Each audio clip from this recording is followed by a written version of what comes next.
How many videos have you seen on YouTube, Instagram, or TikTok where people speak to you about how to get clients, how to get this client, how to get this client, how to use various tactics, various scarcity methods, various tactics in order to get clients, but very few videos are out there on actually how to keep clients, how to actually be a good coach, how to make sure that people are really happy with your services. There seems to be very limited amount of information of actually how to provide a good service. So in today's video, really simple. What I want to do is speak to you exactly how to be a good coach, because believe it or not, the better coach you are, everything else comes easier and nobody speaks about it. The better coach you are, the better reputation you have. The better reputation you have, the more testimonials you get. The more testimonials you get, the more people will speak about you, and therefore selling your services onto other people will become easier and easier and easier. That's the way that best coaches actually survive, is actually by providing a good service. Whereas if you just focus on getting clients, and your majority of the time you're just focusing on getting more clients,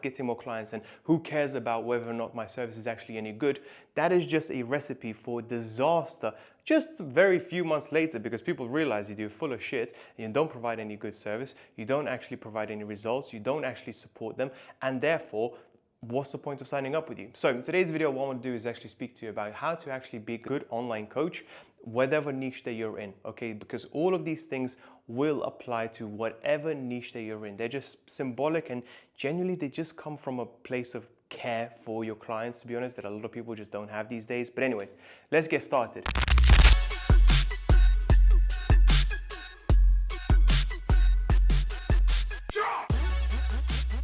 Number one, accountability. Excuse my bad writing, okay? But the very first thing that it says here is accountability emails. Now, what you don't realize is that when people buy into you, they don't just buy into your services, they don't just buy into your course or your knowledge or experience, they actually buy into actually making sure that they are kept accountable, okay? For example, with my case right now, if I were going to help you get more clients through social media, well, I have to be there to make sure that you are accountable. So what I'm going to do is I'm going to say, hey, can you do 3 YouTube videos by the end of next month? Can you do this many TikToks or this many Instagram posts by the end of next month? And I will make sure that I will have a reminder every single once a week. For example, for me, it's usually on a Monday or a Sunday, where I will actually reach out to every single one of my clients and ask them, hey, where are you at in your journey? Have you done this? Have you done something that we have spoken about? This just goes to show that, hey, I actually care about your progress. I actually want you to succeed, and therefore we need to make sure that we keep you accountable, because guess what? Without accountability, they are going to be left to their own devices, and the chance of them actually achieving the result that they have, hoped for in the very beginning is a lot lower, because your job as a coach is to do whatever it takes to help your clients get the result that they want. That doesn't just come across in terms of, knowledge and experience. It also comes across in accountability, and believe it or not, between me and you, sometimes therapy as well, because hey, things go up and down. Sometimes you're going to have good days, sometimes you have bad days, and the best coaches that are out there are always there to make sure that you're being listened to, you're being heard, and are there to help you and provide you with the best advice possible, okay? So that's number one. Number two, setting homework, okay? Again, terrible handwriting. I will work on this, I promise. But setting homework is also really important. After every single call, I will always tell my clients to do something before the next call. So, for example, with some of my services, you get a call once a month. But I will actually say, you know what? Scratch the 1 call per month. Once you have done this many posts and you have done this many whatever videos or whatever, I will jump on a call there and then. Okay, so now all of a sudden the ball is in their field. The quicker they complete their homework, the quicker we will jump on a call. The quicker they will actually go through all of these tasks that we have agreed and set out, the quicker they will jump on a call. And all of a sudden now, the responsibility is on to them. But you are going to, once again, pair this with the accountability emails and make sure that they are not leaving it to the last minute like you would in school. I don't know about you, but back in the day in school, I just used to wait until the very last minute to do all of my homework, because I knew that school was going to be the very next day. Here, you are going to be chasing them. Have you done this? Have you done this? Have you done this? And if they ever complain, it's for their own benefit. You want to make sure that they are getting the results, and therefore they have to make the task, complete the tasks that you have set out for them, okay? So that's number two. Number three,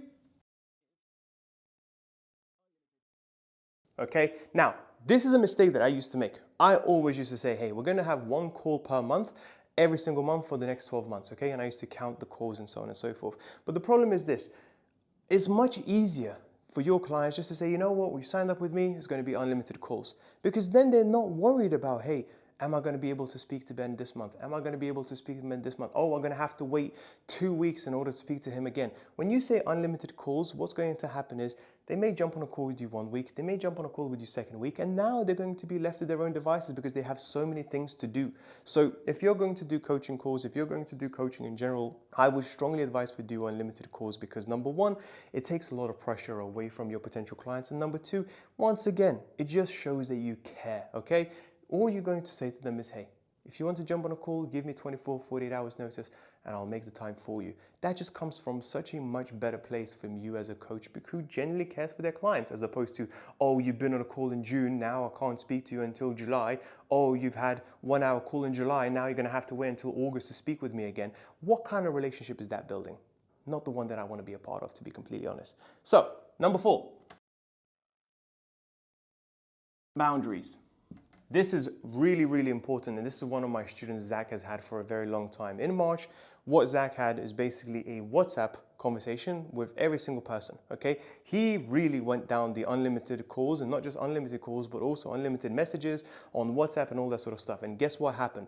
People started to take the piss, okay? People started messaging him on Saturday. People started messaging him on Sunday. People started asking for calls on various times of the week or on times of the day, in the evenings, doesn't matter. He actually even told me he was out for dinner with his friends and with his family, and all of a sudden he went to the toilet, he checks his phone on WhatsApp, and there's a whole bunch of student messages that he has to answer to. So in the very beginning, when you just start coaching people, what you want to do is you want to set boundaries, and you say, hey, if it's email support, I'm going to respond to you within 24 hours, Monday to Friday. That is the expectation that you should have.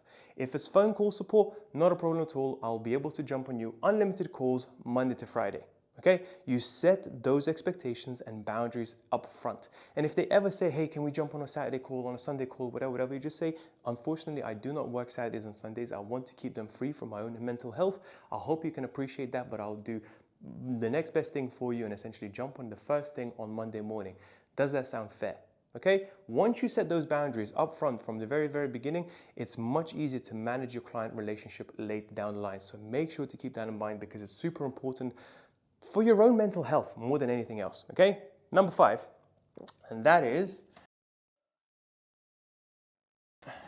guarantees. Okay, in a sales call or consultation call that I like to call them, I'll always provide some sort of a guarantee because people will put their risk onto you, okay? Meaning they will actually take on all of the risk themselves when they are paying for your services. So if you provide some sort of a guarantee and say, hey, let's say you're a fitness coach or something like that, I'm going to be here for you until you have lost the 10 kilos that you have asked for me in the consultation call. Hey, I'm going to be here for you until you get your very first paying clients. That just takes a lot of the pressure and a lot of the risk away from your potential students, okay? So make sure if you're going to create offers all of a sudden, what kind of guarantee can you provide? Now, it is going to be difficult in some niches more so than others, especially for example, mental health niche. This one is going to be quite difficult for you to provide a guarantee, but if there's anything you can do to alleviate some of that risk from your potential clients, do so. You will actually get more clients that way. And worst case scenario, have a money back guarantee, okay? By law, in the UK especially, you are able to provide a money back guarantee within 14 days. That is just the norm, okay? So you can actually at least mention that in your calls to, again, alleviate some of that risk. Now, number 6, customization, okay? What I want you to do is treat each and every single client as a separate client, okay? You can't just basically treat every single person the same. In my case, for example, I have clients who have never posted on social media before and they are just getting started. They may have had a clinic, mental health clinic or something like that, and they now just want to start posting content and get clients for the first time online. Other people are e-commerce coaches. They've been around, they've been doing quite well for a little while, maybe making 3 to 5 grand per month, and they now want to scale up to 10, 20, 30 grand. Where they're at in their journeys are very, very different. The first case example, we work a lot on their body language. We work a lot about how they come across on social media, the lighting, everything that comes across when it comes to actually shooting the videos. Whereas the people who have been shooting videos and already have an audience, we start building out systems, we start building out funnels, we start building out email marketing, we start building out AI funnels, maybe hiring some people and so on. So treat every single person as an individual as opposed to just giving them box stand the same thing to pretty much every single one of your clients. Keep that in mind because people can actually smell it. If it's exactly the same for every single person, they will start to figure that out, okay? Now, listen, it's really, really simple, but yet gets overlooked by so many people out there. Just listen to your students, listen to your clients, okay? What coaches tend to do, especially those inexperienced ones, they sometimes have an imposter syndrome. So what they'll do is they start speaking at you again and again and again and giving you all this information and more and more and more and more. And what most of the time your clients will just want is just to feel heard, just to feel like they've been listened to, and then you will provide them with actionable pieces of advice that they can take on and work on, okay? You don't want to be the one speaking in the vast majority of your calls. That goes the same with your sales calls, your qualification calls, your mentorship calls, and all that sort of stuff.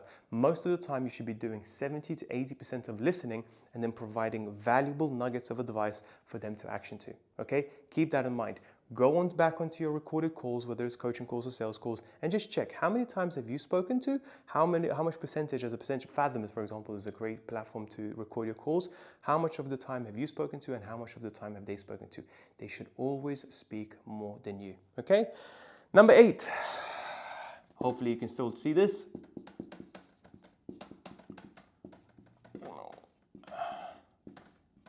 My handwriting is getting worse and worse by every single one. Emotional support.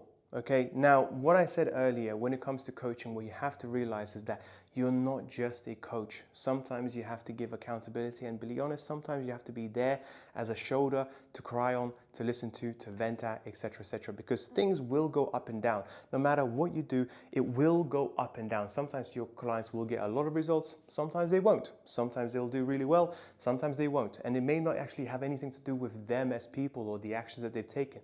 Maybe the market, it may be the conditions, it may be the economy, whatever. Like for example, during COVID, mentorships and coaching did really, really well because a lot of people had money coming in from furlough checks and all that sort of stuff, and they wanted to upgrade themselves, they wanted to start spending on their education, and it went really, really well. When COVID went away and all of a sudden now people went back to work, mentorships went down, okay? And all of your clients start potentially worrying about, hey, I'm gonna make money and so on and so forth. So sometimes you just have to be there just to listen to them, just to give them advice, just to give them a little bit of a nudge, just to give them a little bit of a push in order to keep going forward, okay? Keep that in mind, guys. You're not just there to provide, experience and knowledge all the time, okay? Number 9, celebrate. Celebrate, because most of the time this will be a pain in the ass. Oh, you're giving them homework. Oh, you're giving them tasks. Oh, you're going to keep them accountable. All of these things sometimes can actually be really, really negative, so to speak, something that you kind of dread yourself to do. But if they actually do get some sort of progress, celebrate it, no matter how small it is. So back in the previous example, if somebody has never spoken on camera before and they did a half decent video and they actually used body language and they came across well on camera, I would jump up and down for them to be so happy, because it's very nerve-wracking to actually speak to a lens like what I'm doing right now. If somebody was doing 3K a month or 5K a month and now all of a sudden they jumped up to 10K, if they don't celebrate, you should celebrate for them. A lot of times in my personal experience, I celebrate harder and more so than my own actual clients because they're in disbelief or they actually want even more and more and more results, which is totally fine. But at the same time, I think you should be celebrating the journey along the way. You should be celebrating the wins along the way, because we are very much, as humans, we really pay a lot of attention into the down parts of the journey, but really don't pay that much attention into the good parts when things are going well. So always, always don't forget to celebrate with your clients. And then last but not least, roadmap. Having a very, very clear roadmap, because what happens is that when you start working with your very first client, what you want to do is you want to give them the exact roadmap, what they should be expecting working with you in the first week, in the first month, in the first 3 months, and so on and so forth, okay? I never go above 3 months, to be honest, because there are just too many things that you don't really know what's going to happen.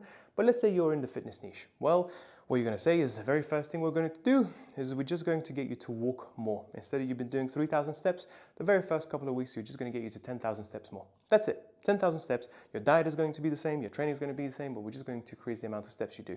Then 2 weeks from now, we're going to play around with your diet. Okay. We're going to start reducing the amount of junk food that you're eating. So maybe instead of having 3 Snickers bars a day, you're going to have 1.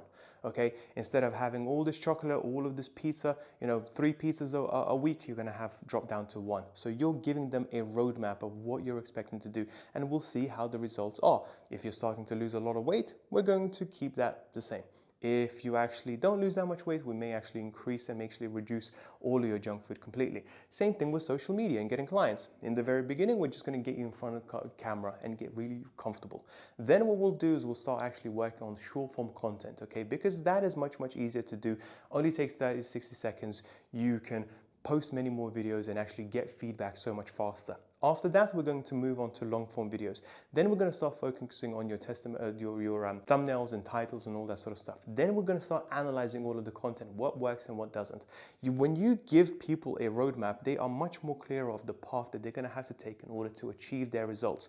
That just instills so much confidence and happiness in them, because now they know that they're in good hands. If we make these steps and we follow this progress, then we should be making, have very, very good results in 3 to 6 months' time. So these are the 10 things that you need to focus on when it comes to actually being a good coach. Because like I said in the very beginning, if you just focus on how to be good on sales calls, how to get these clients, how to work on lead magnets, how to get clients, when have you ever focused on how to actually keep clients, how to be a good coach yourself? So with that being said, thank you so much for watching. I'll speak to you soon.